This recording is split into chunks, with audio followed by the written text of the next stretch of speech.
Study IQ IAS Hindi में आप सभी का स्वागत है। मेरा नाम है मनीष श्रीवास्तव और मुद्दे की बात कार्यक्रम में आज हम बात करने वाले हैं ताइवान में आए हुए भूकंप के बारे में। तो ताइवान जो है भूकंप से अभी काफी प्रभावित हुआ है और अगर हम ताइवान को देखें तो दक्षिण चीन सागर जो साउथ चाइना सी है उसमें एक द्वीप है। तो ये जो क्षेत्र है ये भूकंप से अभी जो है प्रभावित हुआ है। इससे पहले 2016 में भी यहाँ पर भूकंप आए थे जिसमें 100 लोग मारे गए थे। इसके अलावा 1999 में 7.3, जैसे कि अभी 2022 में यहाँ पर भूकंप आया हुआ है। पहले US जियोलॉजिकल सर्वे ने बताया था कि यहाँ पे 7.2 जो है इतना 7.2 मैग्नीट्यूड का जो है अर्थक्वेक यहाँ आया था, जिसको बाद में घटाकर 6.9 बताया गया। लेकिन इससे पहले 1999 में यहाँ पर 7.3 जो है इतने मैग्नीट्यूड का आपका भूकंप आया था जिसमें 2000 लोग मारे गए थे। इससे पहले 2016 में एक घटना हुई थी जिसमें 100 लोगों की मृत्यु हुई थी ताइवान के अंदर। तो ताइवान क्या अभी भूकंप से ग्रसित है या पहले भी है? तो हम देख रहे हैं कि 1999 में भी 2000 लोग मारे गए, 2016 में भी हुआ। तो ऐसी क्या वजह है कि जो है ताइवान में भूकंप आते रहते हैं और भूकंप के पीछे क्या पूरा का पूरा साइंस है, विज्ञान है, उस चीज को भी आज की क्लास में समझने की कोशिश करेंगे। मतलब जो अर्थक्वेक्स हैं क्या उसके लिए हमारे पास कोई अर्ली वार्निंग सिस्टम है? क्या हमें पता चल सकता है? और अर्थक्वेक क्या हर जगह आ सकते हैं? उसके क्या कारण हो सकते हैं और क्या क्या इसके अंदर जोन्स होते हैं? इन पर भी अच्छे से आज बात करेंगे।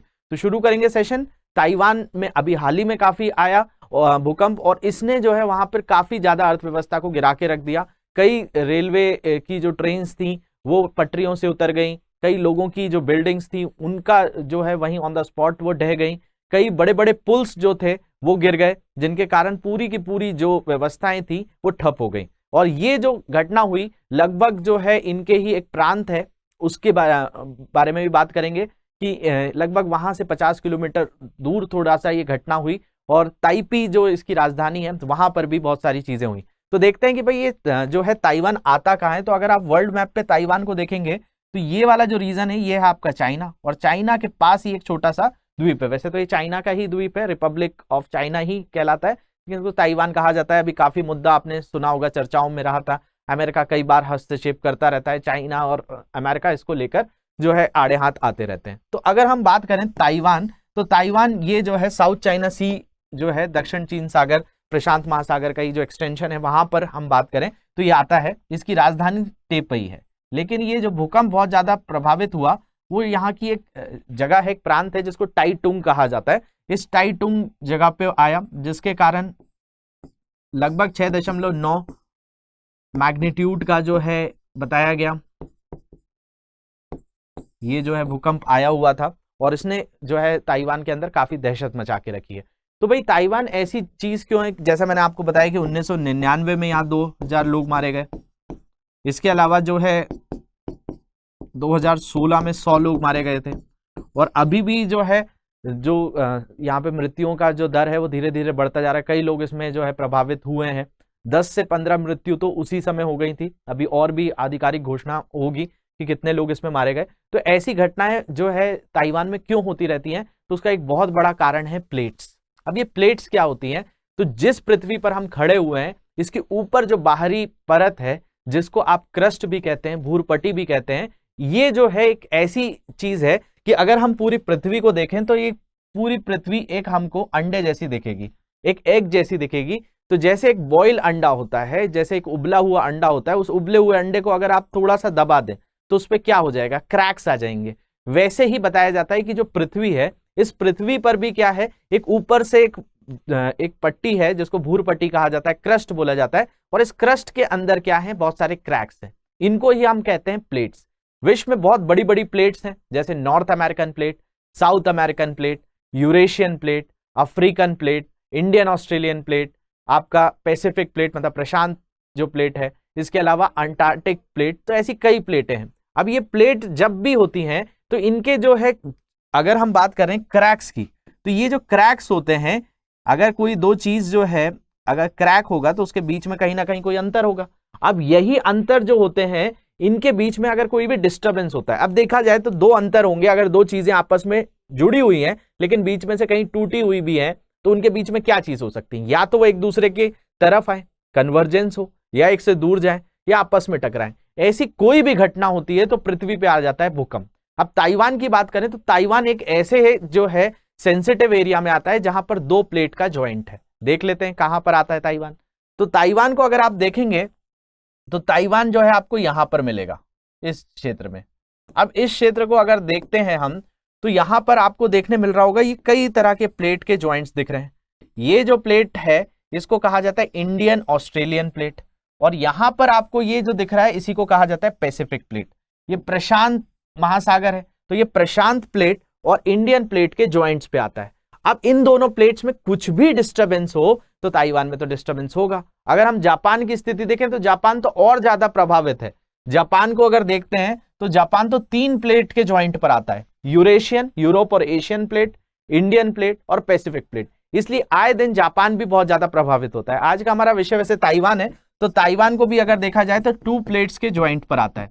अगर 2 भी प्लेट्स के अगर कोई ज्वाइंट पर आएगा तो इन प्लेट्स में अगर कुछ भी अंतर होता है, कुछ भी अगर डिस्टरबेंस होता है, कोई भी तरह का कंपन होता है, तो वो जो चीज है उसको ही आप क्या कहते हैं। इस तरह की घटनाएं होती हैं, चाहे सुनामी का आना, चाहे भूकंप का आना, चाहे ज्वालामुखी का उद्गार होना, वोल्केनिज्म होना, ये सारी चीजें प्लेट्स की ही मूवमेंट के कारण तो होती है। अल्फ्रेड वेगनर ने कॉन्टिनेंटल ड्रिफ्ट थ्योरी दी, इसके अलावा हैरी हेस ने सी फ्लोर स्प्रेडिंग थ्योरी दी, और फिर बाद में चलकर एक थ्योरी और बनी जिसको प्लेट टेक्टोनिक थ्योरी जिसको कहा जाता है, प्लेट वितर्तनिक का सिद्धांत, इसमें मैकेंजी का बहुत बड़ा रोल रहा। तो ये सारी चीजें इसी से निकल कर आई जो आप पढ़ते भी हैं। तो ताइवान में आने का एक बहुत बड़ा कारण है प्लेट का ज्वाइंट। अब जिस ये प्लेट के ज्वाइंट से हम पढ़ते क्या हैं, तो असल में हम पढ़ते हैं एक जो भूकंप विज्ञान है, इसके लिए एक अलग से स्टडी होती है जिसको कहा जाता है सिस्मोलॉजी। तो सिस्मोलॉजी में क्या किया जाता है, तो सिस्मोलॉजी में जो पृथ्वी के अंदर अलग अलग तरंगे उठ रही हैं, 3 तरह की तरंगे उठती हैं यहाँ पर, एक पी वेव्स होती है, एक एस वेव्स होती है और एक एल वेव्स होती है। इन्हीं को स्टडी किया जाता है, और जिस साइंस के अंदर किया जाता है उसी को कहा जाता है सिस्मोलॉजी या भूकंप विज्ञान। तो सिस्मोलॉजी में हम सिस्मोग्राफ्स पढ़ते हैं। सिस्मोग्राफ किसकी मदद से पढ़ते हैं, तो कुछ स्केल इस्तेमाल होते हैं जैसे रिश्टर स्केल, मर्करी स्केल, इनके द्वारा हम ये सारी चीजें पता करते हैं। तो देखते हैं, तो यहां पर हम जो है किस चीज का इस्तेमाल करते हैं, सिस्मोलॉजी। अब ऐसी क्या वजह थी सिस्मोलॉजी का अध्ययन करने के लिए, जिसको भूकंप विज्ञान कह रहे हैं हम। तो भूकंप विज्ञान की बात करें तो भाई इसलिए जरूरत पड़ी कि अगर हम देखते हैं कि तो पृथ्वी जिसके ऊपर हम रहते हैं, इसके अगर हम अंदर जाएंगे तो जो हमें केंद्र मिलेगा वो लगभग 6771 किलोमीटर है। मतलब पृथ्वी के अंदर इतनी सारी चीजें हैं, लेकिन हमारी पहुंच क्या 6371 किलोमीटर तक है, तो नहीं है। तो हमने फिर ये अंदर क्या क्या चीजें ये कैसे पता किया, तो हमने कुछ तरंगों की मदद से किया। तो सिस्मोलॉजी उसी में हमारी मदद करती है कि पृथ्वी के अंतर्गत क्या क्या चीजें हैं। तो इसको जो है हम इसके अंदर जो भी बदलाव होते हैं इनको इस तरीके से ग्राफ के माध्यम से पता कर लेते हैं, जो कि किस में मदद होती है, सिस्मोलॉजी में। तो इसमें कुछ वेव्स की स्टडी की जाती है, पी वेव्स होती हैं, एस वेव्स होती हैं, एल वेव्स होती हैं, जिनको प्राथमिक तरंगे, द्वितीयक तरंगे और रेलिक तरंगे कहा जाता है। प्राइमरी वेव्स, सेकेंडरी वेव्स और रेलिक वेव्स, जिनको लव वेव्स कहा जाता है। तो ये जो है पृथ्वी के अंदर अध्ययन किया जाता है सिस्मोलॉजी के अंतर्गत। अगर हम बात करें, इसके 2 स्केल बहुत फेमस है। एक रिश्टर स्केल है जिसको ज्यादा इस्तेमाल किया जाता है, इसका इस्तेमाल होता है मैग्नीट्यूड निकालने के लिए कि भाई भूकंप का मैग्नीट्यूड, कितने मैग्नीट्यूड का भूकंप आया है, ये रिश्टर स्केल बताता है। और मर्करी स्केल जो है इसकी इंटेंसिटी बताता है, तीव्रता बताता है। तो ये जो है आपकी ये स्केल्स इस्तेमाल किए जाते हैं। अगर हम बात करें तो रिश्टर स्केल कुछ अलग अलग तरीके से इस तरीके से बताता है, वैसे ही मर्करी स्केल भी बताता है, लेकिन ज्यादा इस्तेमाल किसका किया जाता है, रिश्टर स्केल का किया जाता है। तो अब देखा जाए तो भाई भूकंप में होता क्या है, भूकंप में पृथ्वी के अंतर्गत ये कहीं पर भी अंदरूनी भाग में ये यहां से भूकंप की तरंगें निकलती हैं, और ये तरंगें निकलने के बाद जिस क्षेत्र को सबसे पहले टकराती हैं इसी को एपी सेंटर कहा जाता है। ये फोकस से निकलने के बाद कहां आती है, एपी सेंटर पे आती है। तो देखा जाए तो ये होता क्यों है, तो भाई पृथ्वी के अंतर्गत बहुत सारी प्लेटें हैं और इन प्लेटों के बीच में कहीं ना कहीं डिस्टर्बेंस होता रहता है। तो जब भी कोई 2 प्लेट के बीच में डिस्टर्बेंस होगा तो भूकंप की जो वेव्स हैं वो जनरेट हो जाती हैं और वो पृथ्वी की सतह पर आती हैं, और उनके कारण जो है आपका अलग अलग तरह की घटनाएं यहाँ पर होती हैं। तो देखा जाए तो इसमें एक पी वेव होती है। ये पी वेव्स हर जो है क्षेत्र में चलती हैं और ये काफी तीव्र होती हैं, बहुत तेजी से चलती हैं, ये पृथ्वी के अंदरूनी भाग में चलती हैं। इनको अगर देखा जाए तो पृथ्वी का कुछ क्षेत्र होता है 105 से 145 डिग्री वाला, इस क्षेत्र में ये नहीं नजर आती हैं, बाकी क्षेत्र से निकलती हैं। और इनके आधार पर ही हमने बात करी कि भाई जो कोर है वो कैसा है, मेंटल कैसा है। तो ये पी वेव्स और एस वेव्स की स्टडी की जाती है। एस का जो होता है वो पूरा का पूरा 105 से 105 यहां तक का पूरा शेडो रीजन होता है, इसमें ये नजर नहीं आती, ये आप लोगों ने पढ़ा हुआ है। तो ये जो है पी वेव्स, एस वेव्स, इनके आधार पर हमने पृथ्वी के अंदरूनी भाग का अध्ययन किया हुआ है, और इन्हीं में जो बदलाव आते हैं उन्हीं को हम क्या करते हैं, सिस्मोलॉजी में अध्ययन करते हैं और पता करते हैं कि भाई भूकंप किस तरीके से आ रहा है। और यही वेव जब आपकी सरफेस पे आ जाती है, मतलब सतह पे आ जाती है, तो उसको ही पढ़ा जाता है रेलिक वेव्स, उनको ही कहा जाता है रेलिक वेव्स, या उनको ही एक नाम दिया जाता है लव वेव्स, जो कि सबसे खतरनाक होती हैं, मोस्ट डिस्ट्रक्टिव, सबसे ज्यादा तबाही मचाती हैं। तो ताइवान में अभी जो तबाही मचा रही है वो रेलिक वेव्स ही मचा रही है। जो अंदरूनी भाग में जो भी इंटेंसिटी की चीजें हो रही हैं, वो जब बाहर आ जाती हैं तो वो आपकी हाई इंटेंसिटी जो है होती है और जिनके कारण तबाही मचती है। तो अगर हम भारत में भी बात करें तो भारत भी बहुत अलग अलग जो है इसके अंदर जोन्स होते हैं, जिनके क्षेत्रों में जहां पे भूकंप आने की ज्यादा संभावना होती है। जैसे आपने कच्छ में सुना हुआ है, नेपाल के क्षेत्र में आता रहता है। तो ऐसे ही इसके कारण जो यहाँ की क्षेत्र लगे हुए हैं उनके कारण भारत भी प्रभावित होता है। भारत में जो भूकंप के 4 क्षेत्र हैं। जो जोन 1 होता है, जोन 1 एक ऐसा एरिया होता है जिसमें ना बराबर भूकंप होते हैं, लेकिन इंडिया के अंदर क्या है, जोन 2, जोन 3, 4 और 5 है। जो 5 वाला क्षेत्र है वो अगर हम देखते हैं तो ये गुजरात के अंतर्गत है, इसके अलावा जम्मू के अंदर है, हिमाचल में है, उत्तराखंड में है, इसके अलावा आपका बिहार के उत्तरी भाग में और बाकी उत्तर पूर्व राज्य में है। जोन 4 में जो है अगर हम देखते हैं तो जोन 4 के अंदर आपका गुजरात का ही कच्छ वाला क्षेत्र भी आता है, दिल्ली वाला क्षेत्र भी 4th जोन के अंदर आ जाता है। कई बार दिल्ली में भी भूकंप के झटके जो है होते हैं, लद्दाख वाला जो क्षेत्र है इसमें आ जाता है। इसके अलावा अगर जोन 3 की बात करें तो जोन 3 में आपका जैसे ये आपको दिख रहा है इस कलर में, ये जोन 3 है, और ये बाकी वाला जो पेनिनसुलर प्लेट्यू का मोस्टली भाग है ये आ जाता है जोन 2 में। तो ये लीस्ट एक्टिव है। तो इस तरीके से भारत के क्षेत्र को हम देख सकते हैं कि यहाँ पर अलग अलग तीव्रता के हिसाब से चीजें हैं। लेकिन हमारा जो ये वाला क्षेत्र है, कश्मीर वाला, हिमाचल वाला, उत्तराखंड वाला, गुजरात का ये तट, और यहाँ पर अगर हम बात करें उत्तर पूर्व, ये सबसे ज्यादा प्रभावित है। बाकी क्षेत्रों में कुछ कुछ तीव्रता के भूकंप देखने मिलते हैं। तो ये सिस्मिक जोन्स में इंडिया को डिवाइड किया हुआ है। तो इस तरीके से आप देखेंगे तो भारत के अंतर्गत भी अलग अलग क्षेत्रों में भूकंप की घटनाएं देखी जाती रहती हैं। अब ये चीज क्यों होती है, क्योंकि भाई पूरा विश्व जो है, जैसा मैंने आपको बताया था शुरू में, अलग अलग प्लेटों में जो है विभाजित है। जैसे ये नॉर्थ अमेरिकन है, नीचे आपको साउथ अमेरिकन दिखेगी, इसके अलावा ये अफ्रीकन प्लेट है। अब यहाँ पर अगर हम भारत में भी देखें या ताइवान में भी देखें तो ये 2 प्लेट के ज्वाइंट पर है। अब ये 2 प्लेट्स कौन सी हैं, तो यहाँ पर आपको दिख रहा है एक यूरोप और एशियन प्लेट है, और यहाँ पर पैसिफिक प्लेट है। अब भारत को भी अगर देखा जाए तो भारत में भी ये घटनाएं क्यों होती हैं, क्योंकि हम यूरेशियन प्लेट और इंडियन प्लेट के ज्वाइंट पर हैं। जो हिमालय भी बने, जिनको युवा वलित पर्वत कहा जाता है, वो भी इन प्लेट्स के कारण ही जो है फॉर्म हुए हैं। तो ये जितने भी रीजन्स हैं जहां पर भी प्लेट के ज्वाइंट होते हैं, तो प्लेट के ज्वाइंट्स जहां पर भी हैं वहां पर कुछ ना कुछ डिस्टर्बेंस होता रहता है, और इन डिस्टर्बेंस के कारण वहां पर वॉल्केनो आना, ज्वालामुखी का उद्गार होना, सुनामी जैसी घटनाएं होना, भूकंप का आना, ये आम बात होती है। तो ये ऐसे क्षेत्र हैं। इसके अलावा जैसे मैंने बताया था, रिंग ऑफ फायर वाले क्षेत्र में भी आ जाता है। इस पूरे क्षेत्र में कई तरह के भूकंप और वॉल्केनो होते रहते हैं। तो ताइवान रिंग ऑफ फायर वाले क्षेत्र में भी आता है, इस कारण भी वो काफी प्रभावित होता है। अगर हम विश्व भर में देखें कि भाई 1900 से 2017 के बीच में तो इतने सारी जगहों पर ये अलग अलग तरह की घटनाएं हुई हैं और अलग अलग तरह के जो है भूकंप आए हुए हैं। इस तरफ अगर हम अलास्का वाले क्षेत्र में देखें, अगर दक्षिण अमेरिका के क्षेत्र में देखें, इसके अलावा यहाँ पर इस तरफ जो है आपका अंडमान के पास देखें तो अंडमान में भी जो है बहुत सारी चीजें ऐसी होती रहती हैं।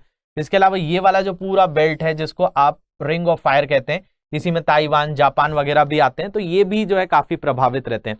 तो ये जो सारी चीजें हैं ये प्लेट्स पर ही निर्भर करती हैं। तो इसलिए जो है ताइवान अभी जो है भूकंप की चपेट में आया है, और ऐसा नहीं है कि आगे नहीं आएगा, आगे भी ये चीजें होती रहेंगी। इसलिए वहां पर जो स्ट्रक्चर्स बनाए जाते हैं वो भूकंप निरोधी बनाए जाते हैं कि ताकि भूकंप के झटके सह सके। लेकिन इतनी ज्यादा अगर तीव्रता होगी तो जो है उनसे जो है आपदाओं से बचना काफी मुश्किल होता है। लेकिन उस तरीके की चीजें उन्होंने अडॉप्ट करके रखी हैं कि ताकि कम से कम उनको हानि हो सके।